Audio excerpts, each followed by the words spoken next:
here. I was nervous at first because everyone was talking about the first episode like it was the worst thing ever. Like Gantz, Berserk never existed. But of course, we all know how the game works. We never judge based on its first. Bleh. Can't talk right now. We don't judge based on the first episode because first episode, it's introduction. It's like a little appetizer, a sample. So I got some notes for y'all to share. Then we'll just wild out. So give me 2 seconds.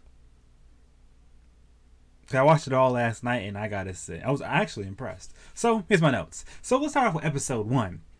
Episode 1 in full context wasn't as bad as everyone made it seem like it was gonna be.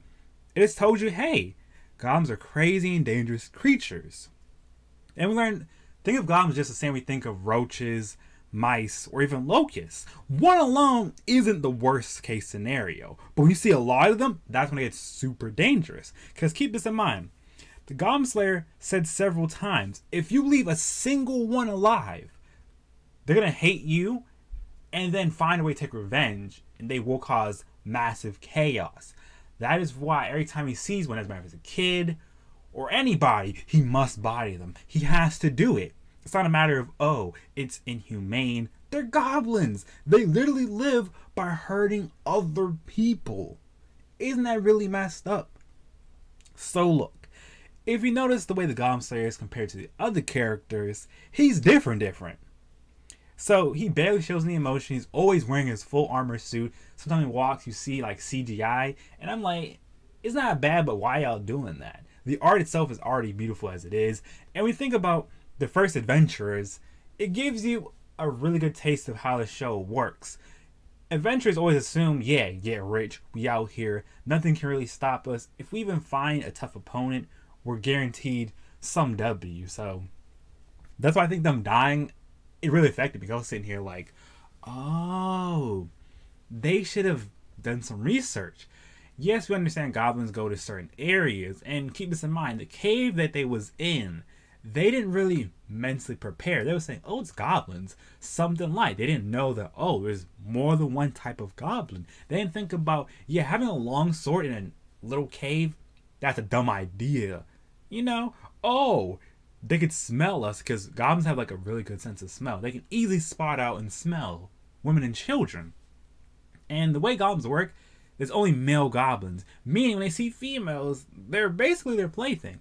And at first, I was saying, yeah, this is kind of weird. I don't know if I can get with it. But after I kept watching, I was starting to see why the Goblin Slayer is so obsessed with killing goblins. It's no different than your exterminator saying, hey, if you see a rat or any signs of a rat, you have to kill all of them. You can't just kill one and think it's going to be all right, because only one remains. That pest will never, ever go away. I understand, yes, certain traps are terrible. Like, you don't always want to use glue traps. You don't always want to use poison, but you got to remember, as long as one survives, it can get used to whatever you use to kill it. Kill him and his friends, so that way, you always got to make sure whatever you use is effective and you're clever in your plan, because if you don't, you're wildin', to say the very least. I like the priestess. I was like blonde characters. And I was sitting here like, yo, I'm happy she survived. She'd been through a lot and I thought she was going to die too, but it all worked out. I feel bad for her friends. But I think seeing those whole rape scenes or whatever you want to call it, it really showed off why goblins are so despising. To everyone else in the show, it's like, yeah, goblins. The annoying pest no one really wants to kill and deal with because 1, it barely pays, 2, it's really dangerous, and 3, no one thinks it's actually worth doing. But the way the town is kind of functioning, it just gives the impression a lot of jobs people don't want to do it, but someone has to do it.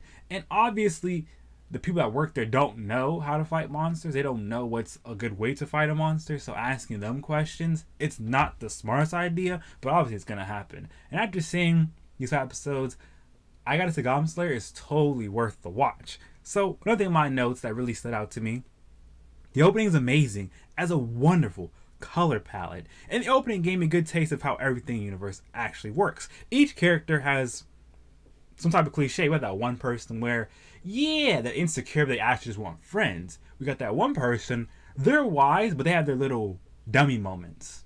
I like seeing that because it feels like every person on their own could be the focus of the show and it's still just as good. And in a way, I feel like every character is pretty much loved. And I only feel bad for the girls because so far, Goblin Slayer doesn't actually like females, or he likes them but doesn't act on said feelings or have any type of feelings towards them. And at first it bothered me, but actually makes a lot of sense. When you're really devoted to a certain goal, you don't think about love, bays, you just focus on that goal. He understands he can do other things. They even mention it in the show. I was like, hey, you can just kill other stuff but goblins. How'd you become silver, but all you kill is goblins? And every time the job is posted up, he's like, hey, got jobs for goblins? Alright, I'll take that. And that's how it usually goes. So anyways, the Goblin Slayer, in my mind, the embodiment of prevention is better than the cure. That is why he will kill any goblin he sees, because he knows whoever survives from a killing spree, that goblin will spread information to the other ones, and then they'll just rape more women, hurt more children, and then torture people, because it looks like what goblins do. They rape a lady, and they start beating her up as it happens, so she's barely alive, or they poison her, and that's what gets me really upset. So it's not like, oh, you know, they could just survive and that's it. No, it just feels like the way goblins are, they make it a point of duty. Wherever they go, they're going to cause havoc and cause problems. And to them, women is their plaything. They even said themselves. So, yeah, them things need to get killed. And the way Goblin Slayer was talking, they come from the green moon. And the way they are, they're envious. Which kind of makes sense because they're green. And green is the color of envy. So I was like, that's a little cool little tie-in. So, yeah.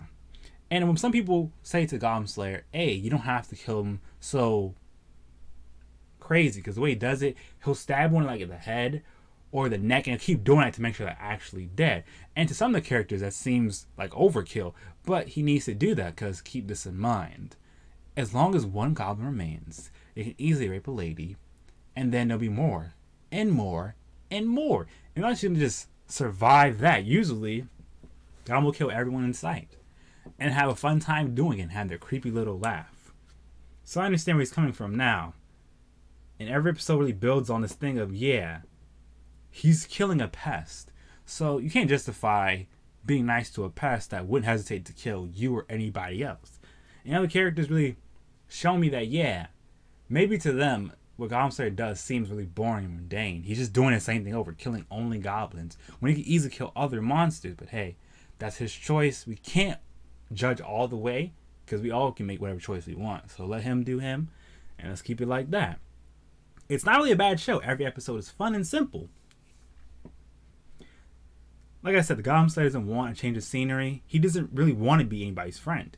He simply wants to kill all the goblins he finds. It works because most adventurers are doing this for fame, money, or power. He's only doing it because he's interested in making sure there ain't no goblins. He wants to kill them all. Remember the thing I said earlier? My theory, and I said in my video? Yeah. Goblin Slayer is basically the gods playing D&D. In episode 3, they pretty much said that's what's going on. The gods got bored and decided to roll dice. And eventually they kind of build like their own world. So all the adventurers in that world, they're aware that yes, they're not in control of their own fate. So pretty much the way it looks like it works, it's like a typical D&D game. You roll to decide your fate, what you're going to do. So I'm guessing what kind of happens is, let's say I'm an adventurer, and I say, oh, what I want to do is I want to go kill a lion or some wildebeest, right? So as it's happening, there's probably some god or somewhere playing D&D with his friends. And when he rolls a certain number, that's my fate. So let's say he rolls a 4. What I want to happen may not happen. Something like that. But then they're mentioning that even in the trailer, the Goblin Slayer decides his own fate. It even says it right there, the tagline.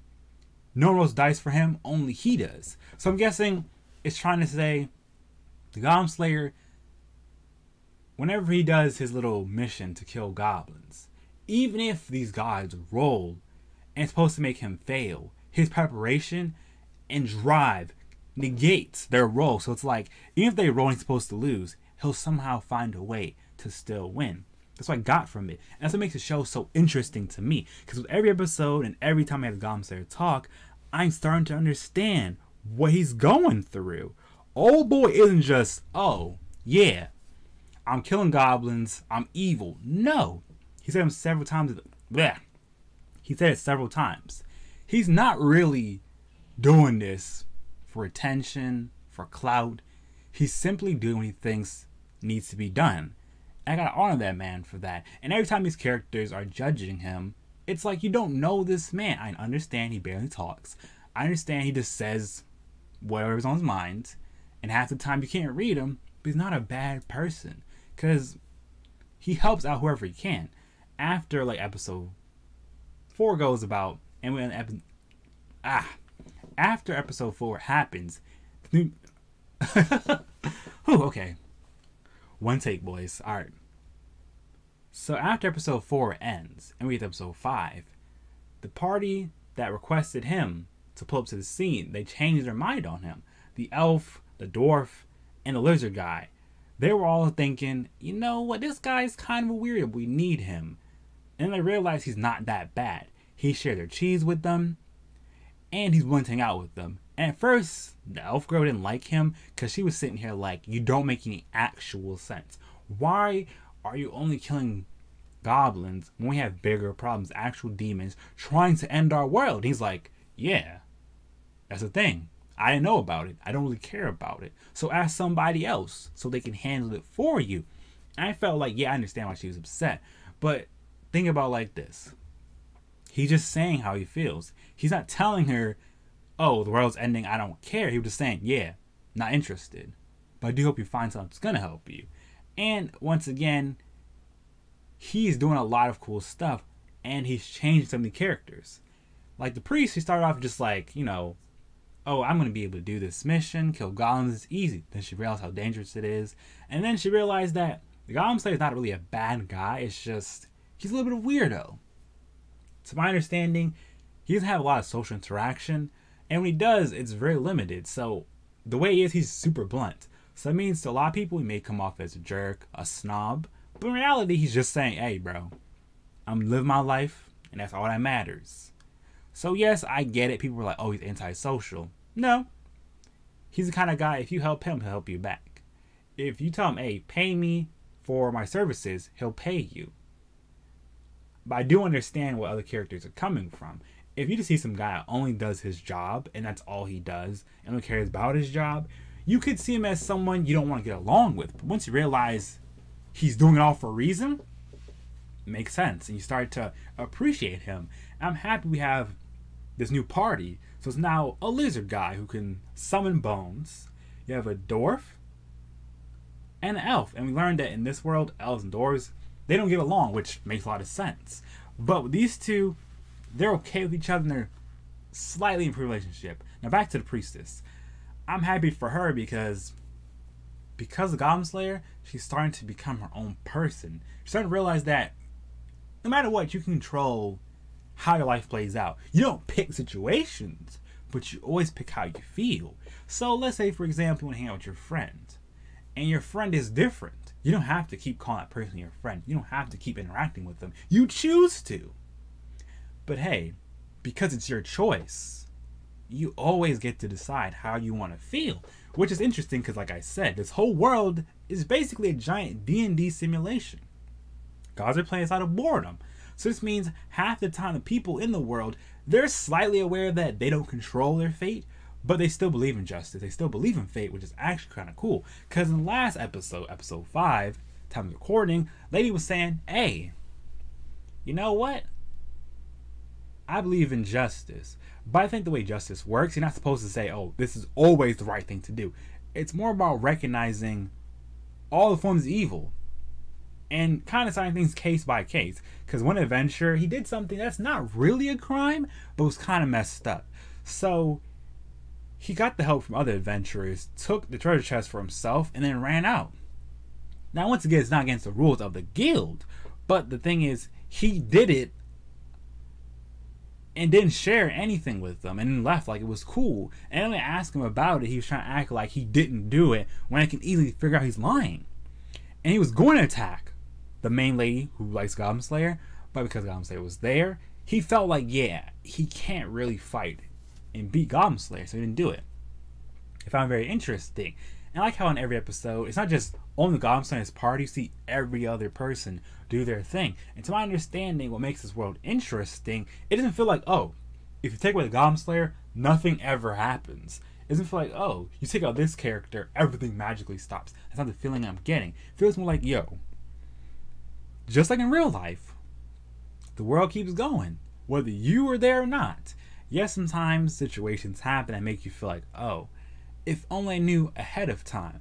But that's how life works. You learn from your mistakes and you get better. That's how I feel Goblin Slayer is an interesting series. Old boy isn't just killing goblins to kill them. I feel like maybe in his past he lost like a sister or somebody important to him because of goblins. So when he sees goblins now, he's just like, dang. I remember what happened when I couldn't fight back. Now I can fight back. I'm going to win. I'm not going to lose, bro. I'm not holding this L. So that's why he's so crazy about goblins. Maybe he made his life mission to make sure no one else suffers the way he had to. He doesn't kill every goblin in sight. Doesn't care. Doesn't matter if it's a child, a leader. Doesn't matter. They all catch in the smoke. I think it's really admirable. Now, I understand for some people they're not going to watch it because it's gory. They could say it's boring. But I don't know. I don't like dark and gory stuff. But I like this series because it's once again a parallel to reality. We don't control our fate, but we do control how we handle situations we find ourselves in.